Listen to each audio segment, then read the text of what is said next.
मसूद साहब, आपकी जानिब आऊंगी। जैसे कि शाज़िया साहिबा ने भी कहा कि किस तरह से वो गुंडागर्दी मोदी अब दिखा रहे अपनी, और कह रहा है कि रोटी खाओ वरना मेरी गोली खाओ।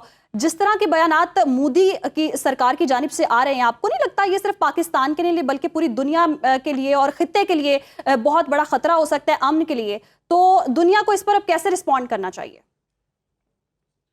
देखिए जी, शुक्रिया बहुत बहुत आपका। ये एक शिकस्त खुर्दा जहन की निशानी है कि वो इतना इतने बड़े मुल्क का लीडर होने के बावजूद इतनी छोटी सोच रखता है वो, कि उसको अभी तक वो शिकस्त हजम नहीं हो रही कि जिसके मुतल्लिक उसने शायद ये सोचा हुआ था कि जिस तरह ये लोग पुलवामा में इन्होंने किया था और उसके बाद इनको जो जख्म खाने पड़े थे पाक फिजाइया की वजह से, उसको इन्होंने नैरेटिव के ऊपर चेंज करके इलेक्शन जीत लिए थे। ये शायद इस दफा भी यही समझ रहे थे कि हमारा नैरेटिव इतना स्ट्रांग होगा पहला हमला करने के बाद कि we will get away with anything and everything they want to do, मगर ऐसा हुआ नहीं और उनको मुंह की खानी पड़ी। बल्कि पूरी दुनिया ने देखा कि किस तरह से उन्हें एक अजीमत और एक बेइज्जती बर्दाश्त करनी पड़ी इतने बड़े मुल्क को, कि उनकी फजाइया जो है तितर बितर हो गई। उनके जो एक्शंस हैं उनमें एक आपको उनके नैरेटिव में जो है हम आहंगी नहीं थी। और पाकिस्तान ने उस लिहाज से एक बड़े तहम्मुल बुर्दबारी के साथ, ना सिर्फ हमारी लीडरशिप ने, हमारे मीडिया ने उस मामले को बहुत तरीके से पेश किया। तो ये जो इसके अल्फाज हैं, ये मुझे मतलब वक्त के साथ साथ एक फ्रस्ट्रेशन वाला एलिमेंट इसमें बढ़ता जा रहा है और आगे जो इलेक्शंस भी ये फोर्सी कर रहे हैं और उसमें हमें यकीन है कि इसको एक बहुत बड़ी मतलब एक शिकस्त होगी। मगर मैं ये सोचने से कासिर हूं कि इतने अरसे से ये बंदा इस मुल्क की हुकूमत कर रहा है और अभी तक इसके माइंडसेट को हम मतलब देखते हैं कि उसमें और ज्यादा जहर आता जा रहा है। कि ये एक तो चनाकिया की सोच है जो कि इन सबको मतलब बहुत पसंद है और ये फॉलो करते हैं कि तमाम आपके जो नेबर्स हैं वो आपके दुश्मन हैं। इस वजह से पाकिस्तान की तो हकीकत को ये तस्लीम नहीं करते और उसी की वजह से इनको ये इस दफा बहुत एक एक बेइज्जती की इनके लिए सिचुएशन आई है कि किसी भी मुल्क ने खुल के इनका साथ नहीं दिया। अमेरिका के साथ जो ये स्ट्रेटेजिक पार्टनरशिप की बात करते हैं, रशिया के साथ ये बात करते हैं, किसी भी ग्लोबल पावर ने, एंड मोर सो आप चाइना का देखें रवैया, तो चाइना ने बड़ा खुल के पाकिस्तान को सपोर्ट किया।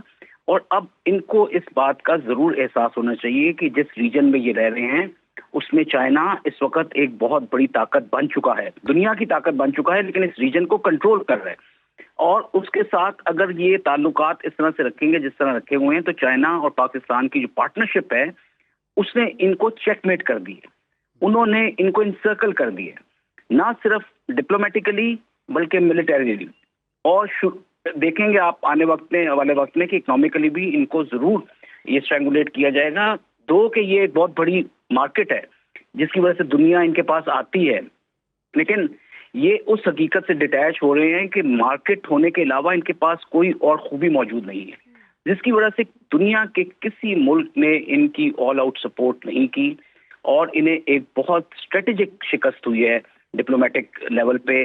और अल्हम्दुलिल्लाह हम अपने आप को सुरखरू कह सकते हैं। हमारे प्राइम मिनिस्टर जिस इत्मीनान के साथ जा रहे हैं मुल्क में, शुक्रिया का, वो एक जिस तरह आपने कहा कि ऑप्टिक्स है, और ऑप्टिक्स हमारी बहुत खूबसूरत ऑप्टिक्स है इस लिहाज से कि एक मुल्क जो फातेह मुल्क है, उसका जो प्राइम मिनिस्टर है, उसका जो लीडर है, वो किसने तहम्मुल के साथ इस वक्त दुनिया में फिर रहा है और अपने पॉइंट को नरेट कर रहा है और प्रोजेक्शन कर रहा है अपने मुल्क की एक बहुत रिस्पॉन्सिबल कंट्री के तौर पे।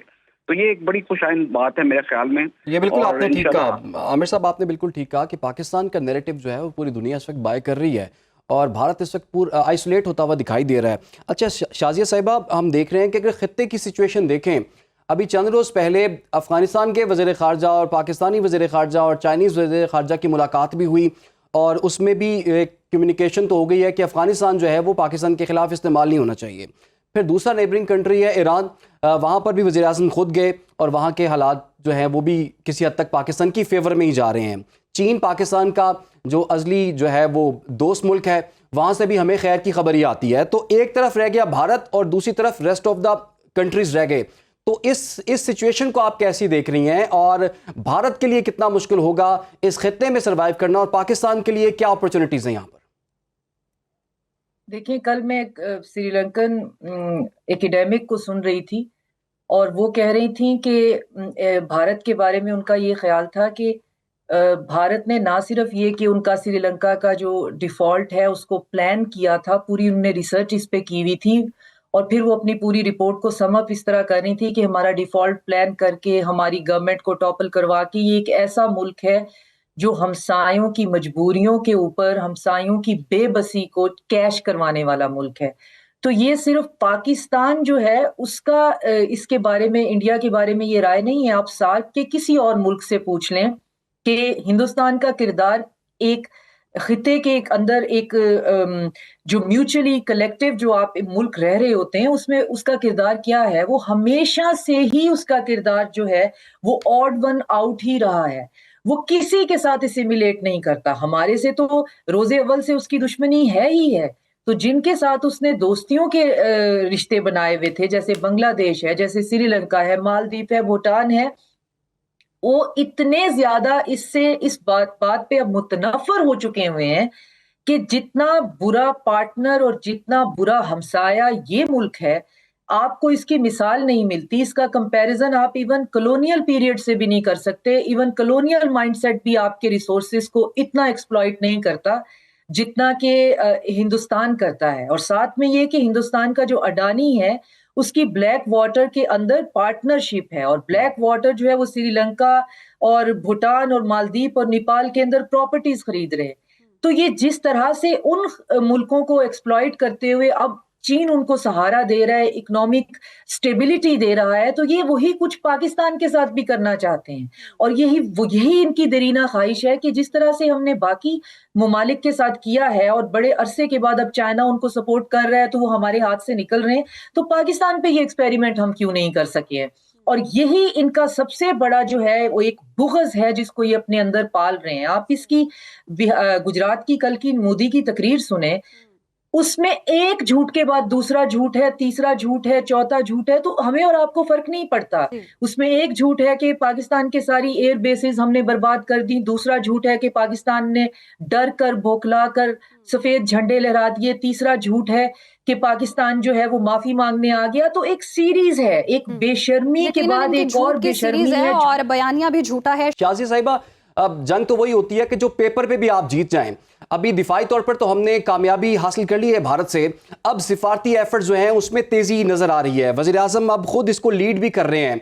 कितनी इफेक्टिव कोशिश है, खास तौर पर तुर्की, ईरान और अज़रबैजान के दौरों के हवाले से बताइएगा। देखिए, इस पूरे जो हमारे पे जो अटैक हुआ और जिस तरह हमने उसे रिटेलिएट किया, एक आजमाइश बहरहाल थी, हम उसमें कामयाबी से निकले। उसने हिंदुस्तान और पाकिस्तान दोनों के लिए कुछ चीजों को बहुत क्लियर कर दिया। पाकिस्तान के साथ दुनिया में कितने ममालिक खड़े हुए हैं और कितनी ज्यादा तादाद में हैं, और पाकिस्तान की सफारती जो हिंदुस्तान की सफारती तन्हाई है उसका क्या आलम है। ये दो चीजें जो हैं वो आपके सामने जो हैं वो खुल के आ जाती हैं। हमारे साथ जो ममालिक खुल के अनकंडीशनल जो है वो खड़े रहे, उनकी तादाद इतनी ज्यादा है कि पूरा साल गुजर जाएगा और हमारे जो है वो प्राइम मिनिस्टर दौरे ही करते रहेंगे। लेकिन बहरहाल उन्होंने शुरुआत जो है वो अपने करीब और दोस्त ममालिक जो है उनसे की, उनके साथ जो है वो जाके वहां पे उनसे मिले,